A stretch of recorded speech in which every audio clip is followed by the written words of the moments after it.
سر سب سے پہلے تو کس طریقے سے دیکھ رہے ہیں کہ پہلے یہ کہنا کہ ہم حملہ نہیں کریں گے، ابھی ہم دیکھ رہے ہیں صورتحال کو، پھر حملہ آور ہو جانا، سفارتی سطح کے اوپر بھی اس کو کیسے دیکھ رہے ہیں، اور یہ جو ایک کرائسس کریٹ ہوا ہے، ایکسپینڈ ہو گیا ایک کانفلکٹ، اس کو کیسے دیکھ رہے ہیں؟ اس میں دو عناصر بہت اہم ہیں۔ ایک تو یہ ہے کہ صدر ٹرمپ کی اپنی شخصیت، کیونکہ جب ایک مرتبہ انہوں نے ارادہ کر لیا تھا اور ایران کو ایک قسم کا الٹیمیٹم دے دیا تھا کہ اگر آپ 60 دن تک مذاکرات ہماری شرائط کے مطابق نہیں مانتے ہیں تو آپ کے اوپر حملہ کیا جائے گا۔ حملہ اسرائیل کی طرف سے ہوا، 61 دن ہو گیا۔ دوسرا یہ ہے کہ جو اسرائیل نواز قوتیں ہیں واشنگٹن میں وہ بہت مضبوط ہیں، اور انہوں نے پہلے دن سے تہیہ کیا ہوا تھا کہ اسرائیل کا ساتھ دینا ہے اور امریکہ بھی حملہ کرے گا۔ اگرچہ اس سلسلے میں صدر ٹرمپ کو اندرونی مخالفت کا سامنا کرنا پڑا۔ مخالفت دو طرح کی تھی، ایک ڈیموکریٹک پارٹی کی طرف سے تھی جو ان کی اپوزیشن پارٹی ہے، اور دوسری جو مخالفت ان کے اپنے کیمپ سے تھی، اپنے حلقوں میں سے تھی۔ تو انہوں نے اپنے حلقوں کے جو اعتراضات تھے ان کو مسترد کرتے ہوئے حملہ کر دی۔ تو امریکہ ہمیشہ اسرائیل کے ساتھ کھڑا رہے گا اور اس کی مدد کرے گا، کیونکہ امریکہ یہ سمجھتا ہے کہ اسرائیل ان کی پالیسی کو مشرق وسطی میں بڑھا رہا ہے، اور اس کی وجہ سے اسرائیل کا حوصلہ اور اعتماد بہت بڑھا ہوا ہے، اور وہ جب چاہیں امریکہ کو دعوت دے کے کسی بھی جنگ میں شریک کر سکتے ہیں۔ تو یہ وہ عوامل ہیں، اس میں انہوں نے کیا کہا کیا نہیں کہا، اور لوگ جو ہے اس میں بعض لوگ جو ہے وہ دھوکہ کھا گئے۔ اصل میں جب جنگ ہوتی ہے دو ممالک کے درمیان یا دو متحارب قوتوں کے درمیان، جیسے امریکہ اور ایران ہے، تو ڈسیپشن استعمال کیا جاتا ہے۔ اس وقت جو ہے ایران نے ڈسیپشن استعمال نہیں کیا۔ ایران کے بارے میں یہ کہا جاتا ہے کہ اس کے پاس جوہری ہتھیاروں کی استعداد ہے اور وہ انکار کر رہا ہے، لیکن امریکہ جو ہے اس نے باقاعدہ ایک، آپ درست کہہ رہی تھی اپنے تعارف میں، کہ جو اس نے ایک طرف اعلان کیا کہ وہ حملہ نہیں کرے گا، پھر اس نے حملہ کر دیا، پھر اس نے ایک اعتبار سے سفارتکاری کو موقع دیا، پھر موقع نہیں دیا۔ لیکن جو شرائط وہ ایران کو پیش کر رہے تھے وہ ایران کے لیے قابل قبول تھی، یعنی ناقابل قبول تھی، کہ اس کی وجہ یہ تھی کہ ایران یہ قبول نہیں کر سکتا تھا کہ اس کے جوہری پروگرام کو صفر کر دیا جائے یا پھر جو ہے اس کے میسائل سسٹم کو ختم کر دیا جائے۔ تو اس لیے اس وجہ سے دونوں طرفین میں یا فریقین میں کسی قسم کا اتفاق رائے نہیں ہو سکا، اور اس کا انجام یہ ہوا کہ جنگ ہوئی، اور اب جنگ بڑھتی ہوئی نظر آ رہی ہے۔ سر جلد بازی میں امریکہ، جیسے آپ نے کہا کہ اس کے اندر ایک بڑا امپورٹنٹ فیکٹر ہے کہ ڈونلڈ ٹرمپ کی اپنی شخصیت کا، جو کہ درست بات ہے، انہوں نے بغیر کیلکولیٹ کیے سر اتنا بڑا فیصلہ کر لیا۔ میں تھوڑا سا یہ بھی انڈرسٹینڈ کرنا چاہ رہی ہوں کہ وہاں تو طریقہ کار کچھ ڈیفائنڈ نہیں ہے ان کے آئین کے اندر کہ کانگریس کی اجازت اور اس کے بغیر آپ اس طرح کی کسی چیز کا حصہ نہیں بن سکتے، بلکہ آوازیں اٹھی بھی امریکی کانگریس کے اندر سے اس حوالے سے کہ امریکہ کو حصہ نہیں بننا چاہیے۔ تو ڈونلڈ ٹرمپ صاحب نے اس کو بھی انٹرنلی رسک کیا اور اپنا وہ جو ایک امیج بنانے کی کوشش کر رہے تھے کہ I am not a pro war president, انہوں نے اس کو بھی خراب کر دیا اس معاملے میں داخل ہونے کے لیے۔ جی صحیح ہے، اسی وجہ سے انہیں اندرونی مخالفت ہوئی تھی، خاص طور سے اپنے حواریوں سے اور اپنے حامیوں سے۔ انہوں نے یہ کہا کہ اب آپ پیس کے ایجنڈے پہ منتخب ہوئے تھے اور امریکہ فرسٹ، یا سب سے پہلے امریکہ کا نعرہ آپ نے لگایا تھا، تو آپ امریکہ کے اوپر توجہ دیں اور غیر ضروری اور غیر ملکی جنگوں سے اجتناب کریں۔ تو ایک تو یہ تھا، دوسرا یہ ہے کہ وہاں کانگریس کو یہ مکمل اختیار ہے کہ جب بھی صدر امریکہ اعلان جنگ کرے تو اس کا مینڈیٹ ہونا چاہیے کانگریس کا۔ لیکن ان کو ایک قسم کی چھوٹ بھی ہے کہ انہوں نے یہ کہا ہے کہ جناب یہ ایک آپریشن ہے، باقاعدہ جنگ نہیں ہے، کہ اس قسم کے قاسم سلیمانی کے لیے آپریشن کیا گیا تھا، یا اس سے پہلے جو ہے اسامہ بن لادن کے لیے کیا گیا تھا۔ اس وقت جو ہے جو صدور تھے انہوں نے کانگریس سے نہیں پوچھا تھا، اور پھر تمام اعتراضات کے باوجود، تمام اعتراضات اور شواہد بھی موجود نہیں تھے، امریکہ نے عراق کے اوپر بھی 2003 میں حملہ کر دیا تھا۔ تو یہ وہ قانونی موشگافیاں ہیں جن کے اوپر لوگ تبصرہ کر رہے ہیں۔ یہ طاقت کی بالادستی ہے اور طاقت قانون ہے، یعنی دنیا کو یہ چیز جلدی سے سمجھ میں آنی چاہیے۔ بین الاقوامی قوانین اس وقت معطل ہیں، بین الاقوامی نظام اس وقت گر رہا ہے، بلکہ گر چکا ہے بڑی حد تک۔ تو اسے یہ ہے کہ آپ اسے دیکھیں کہ جیسے جو معروضی انداز میں دیکھیں کہ واقعات کس طرح سے رونما ہو رہے ہیں، یہ نہیں کہ انہیں کیسے ہونا چاہیے تھا۔ صحیح, درست آپ ٹھیک کہہ رہے ہیں سر. لیکن جیسے بھی آپ نے کہا کہ سر ظاہر ہے بیچ میں کچھ نہ کچھ لوپ ہولز ہوتے ہیں, انہیں استعمال کر لیا جاتا ہے کہ باقاعدہ جنگ نہیں ہے, آپریشن ہے. تو ایک آپریشن کی آڑ میں امریکی صدر اب اٹھ کر یہ بھی کہہ رہے ہیں کہ پہلے تو ہم نہیں سمجھتے تھے یا ہم نہیں کہتے تھے کہ رجیم چینج ہونا چاہیے ایران میں, لیکن اب ایسا لگتا ہے کہ یہ انیویٹیبل ہے, یہ ہوگا. یہ کتنا سفارتی طور پر معیوب ہے؟ کیا یہ ممکنات میں سے ہے؟ یہ بھی اس کا ایک اینگل ہے, اور اگر ایسا ہو جاتا ہے تو اس کے اس خطے پر ہم پر کیا اثرات ہوں گے؟ امریکہ نے ایسے پہلے بھی کیا ہے اور اس مرتبہ بھی کر سکتا ہے. جو آپ دیکھیں کہ ان کی مختلف حکمت عملیاں ہوتی ہیں جس کے ذریعے وہ یہ کرتے ہیں. ایک لیبیا کا ماڈل ہے, ایک شام کا ماڈل ہے, ایک عراق کا ماڈل ہے. تو یہ ماضی قریب کی بات ہیں, اسی صدی کی باتیں ہیں جس میں حکومتیں تبدیل کی گئی ہیں. تو ایسا ہوتا رہا ہے, امریکہ کرتا رہے گا.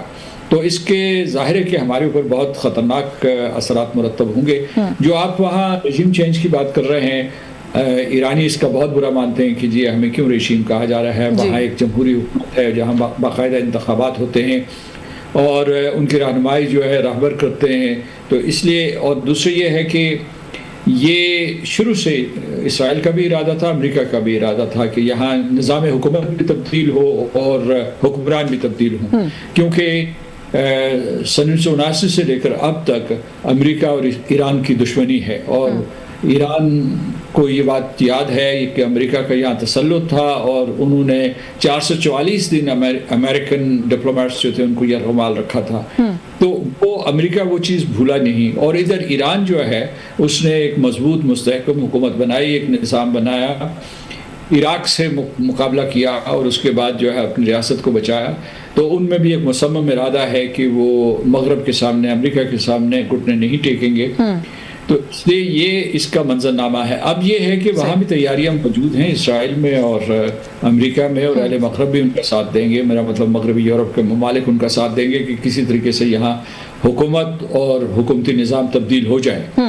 اور وہ تبدیل ہونے کے لیے ان کے پاس کئی متبادلات ہیں. ان میں سے یہ جو اسی اندر سے بغاوت کروانا ہے, یا پھر اس کے بعد جو ہے باہر سے لوگوں کو آ کے مسلط کرنا, یا یہاں جنگی شروع کر دینا, یا اس پوری کی پوری ریاست کو حصوں بخروں میں تقسیم کر دینا, جیسے کہ لیبیا میں کیا, جیسے کہ صومالیہ میں ہوا, جیسے کہ دوسری جگہوں پہ ہوا. تو وہ پاکستان کے لیے سب سے زیادہ خطرناک سیناریو ہے. پاکستان نے بین الاقوامی قانون کو انووک کرتے ہوئے اور یونائٹڈ نیشنز کے چارٹر کو انووک کرتے ہوئے دونوں حملوں کی مذمت کی ہے, خواہ وہ امریکہ کا ہو یا اسرائیل کا ہو. اب جو ہے اثرات کی, آپ نے سوال پوچھا تھا کہ پاکستان کے اوپر کیا منفی اثرات ہوں گے. تو ایک تو پاکستان واحد مسلم جوہری ریاست ہے جو کہ مسلمہ جوہری ریاست ہے, ڈکلیئرڈ ہے. اعلان اس نے یہ کہا ہے کہ میں ایک جوہری ریاست ہوں اور اس کے پاس اس قسم کی استعداد اور قابلیت موجود ہے. لیکن تو اس لیے ہمیں ذرا دیکھنا پڑے گا کہ بھی مستقبل میں ہم کیسے اپنے اثاثوں کو مزید محفوظ کریں, اپنی قوم کو کیسے متحد کریں, اور کیسے اپنے آپ کو, اپنے ملک کی سرحدوں کو ایک سیسا پلائی ہوئی دیوار بنائے. دوسرا یہ ہے کہ جتنی جنگ یہ طوالت اختیار کرے گی اتنے مہاجرین ایران سے آئیں گے جیسے افغانستان سے آئے تھے. اور اس کے بعد مہاجرین کی جب یہاں نقل و حرکت شروع ہوگی تو اس میں سے بہت سے دہشت گرد یا دہشت گرد تنظیمیں پاکستان میں داخل ہو سکتی ہیں, اور ان کی پشت پناہی ہندوستان کرے گا جیسا کہ وہ ماضی میں کرتا رہا ہے. اور ہمیں یہ معلوم ہے کہ ان کے افغانستان میں اور ایران میں اور خلیجی ریاستوں میں نیٹ ورکس موجود ہیں ہندوستان کے, جو پراکسی وار کے لیے یہاں پاکستان میں یا اس کے علاوہ جو دہشت گردی کے واقعات کے لیے لوگوں کو تیار کرتے ہیں, انہیں پیسے دیتے ہیں, منصوبہ بندی کرتے ہیں, اور پھر یہاں جو ہے دہشت گردی کے واقعات کرواتے ہیں. تو پھر یہ ہماری معیشت کے اوپر, آپ نے خود جو ہے اپنے انٹروڈکشن میں کہا کہ ہماری معیشت کے اوپر کتنا برا اثر پڑے گا, وہ ترقی کی قیمتیں ہوں یا اس کے علاوہ. اور آپ نے یہ کہا کہ ہماری معیشت جو ہے ایک اچھا موڑ کاٹ رہی ہے, اس کی طرف مڑ رہی ہے استحکام کی طرف. لیکن اگر اس قسم کا دھچکا لگا اور عالمی منڈیاں ہی بیٹھنا شروع ہو گئی وقتی طور پر ہی صحیح, تو پاکستان کے میکرو اکنامک انڈیکیٹرز کے لیے بڑے یہ رجحانات بڑے نقصان دہ ہوں گے، اس میں کوئی شک نہیں ہے، اور ظاہر ہے یہ اس ریجن کے لیے ایک بہت بڑا کنسرن ہے.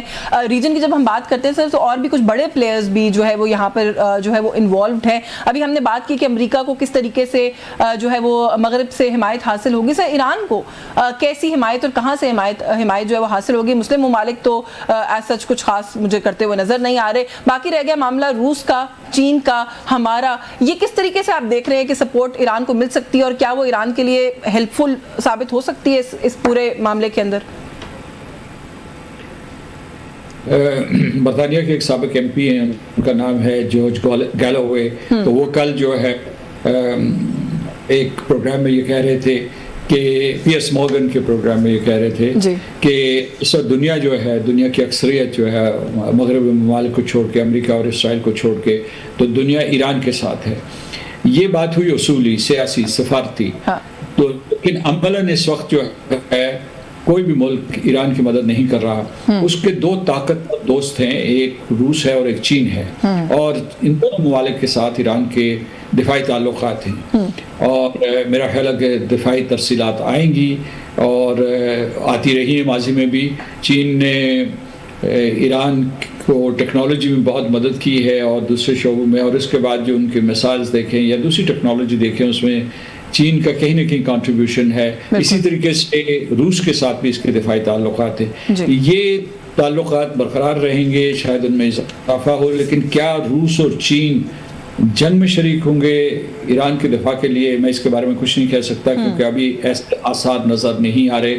جہاں تک مسلم دنیا کا تعلق ہے تو وہ زبانی کلامی بات کرے گی، اور جو ہے ایک خلیجی ریاستیں ہیں وہ ایک بہت مشکل پہ پھنس گئی ہیں، کیونکہ اگر وہ ایک طرف ایران کی حمایت کرتے ہیں، اور انہوں نے ویسے جو ہے بیانات کی حد تک اس کی حمایت کی ہے، تو وہ یہ کرتے رہیں گے، وہ امارات ہوں، قطر ہو یا سعودی عرب ہو. لیکن ان کے اسٹریٹجک تعلقات ہیں امریکہ کے ساتھ، تو وہ امریکہ سے بھی زیادہ دوری نہیں بنا سکتے. تو یہ کچھ ان کے سامنے چیلنج ہے. اب آ گیا مسئلہ گلوبل ساؤتھ کا.